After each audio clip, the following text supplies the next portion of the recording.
All right, welcome everyone. This is Mike, Coach Mike, as I like to go by sometimes. I just love teaching and coaching people in different things. So we're going to be talking about a Bible series that I'm starting, and this is how it's going to kind of work. So I wanted to talk to people about truth, the primary truths of the Christian beliefs. And we're starting off with this truth today, that there is only one God. Okay, there are no other gods out there. And to support this, we're going to go strictly to the Bible. We're not going to be looking at other books that teach us anything different. Now, next week, we're going to start a series on how we can trust the Bible. And I'm going to go into details and more depth on that. But just to give you a slight understanding, so as you're looking this week, that you know that you can trust your Bible. There are historical writings, there are manuscripts that we've found over the centuries that directly support the Bible's truth. Okay, there's archaeological finds that we found that line up with the Bible. So there are proofs that the Bible is true. Hinging on that, let's get into the one God. Now, I'm going to post this video on probably Facebook. It's definitely going to be on my YouTube page and that. And throughout the week, I'm going to give you extra Bible verses. If you find this on Facebook, check back every day, become a friend of mine, and then they'll pop up on your screen. But I'm going to give you a verse or two every day that supports there being one God. If you're watching this on YouTube or another thing, look in the comments below, and I will have listed all the Bible verses for you. Obviously, leave some comments on whatever venue you're watching this on. I love to hear comments, and if you have any questions, I'm always open to helping you answer those questions. All right, so we're going to focus on 3 verses today, and I'm going to start right here. Well, I'm going to tie this in John 1 and Genesis 1, okay? John 1:1 says, "In the beginning was the Word, and the Word was with God, and the Word was God. He was in the beginning with God." Okay. Now, if you read on all of chapter John, you will understand that this word is Jesus. Okay. The word was Jesus. He was with God, and he was in the beginning with God. So if we go to Genesis 1:1, it says, "In the beginning, God created the heavens and the earth." Okay. So there was what's important to see here. Okay, and this helps prove the Bible as well, is Genesis 1:1 was written roughly 6,000 years ago.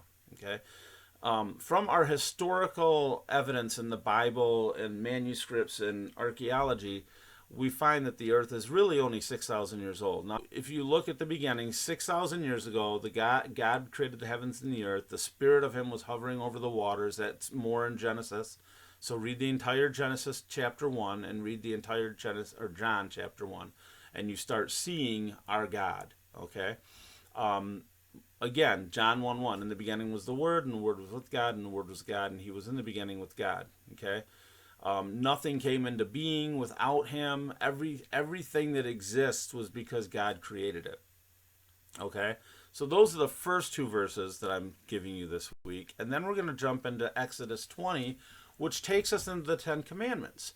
And I'm going to paraphrase something here. I'm going to read it word for word, but then I'm going to paraphrase something because of my studies in the Bible. It says, "Then God spoke to all these words, saying, I am the Lord your God, who brought you out of the land of Egypt, out of the house of slavery. You shall have no other gods before me." Okay? God's talking to the Israelites that were in captivity for over 400 years in Egypt. And he's now delivering them into the desert and has them on a path to the promised land, a certain land that he's giving them that is going to be a great land for them. Okay? And he says, "You shall have no other gods before me." It's so, I hate the way that it's written, because I think the translators missed the love there and that. When you read your whole Bible and you see the love that God has for us, he's trying to protect us from failing. God's saying the same thing. You just experienced 400 years of other gods and that. But the reality is, I'm the only God there is. How do I know this? Because I created everything. Now, yes, is there trust involved in that? Yes, there's trust. You have to trust that God is telling you the truth. But if you look in your Bible at all the truths and all the things God does for us, you see a loving, caring, kind Father that is only looking out for our well-being. So when he says you shall have no other gods before me, it's like, listen, this is really what it should be saying. Listen, there's no other gods.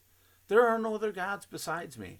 So don't create ones, because you're just taking away from everything that I can give you. If you're worshiping another god, I can't give you things because you'll think it came from that God. Why don't you just stay loyal to me and accept everything that I have for you? So those are the few verses I wanted to share with you today. My prayers are with you. I pray that you read the other verses, that you seek them out, and you seek out more.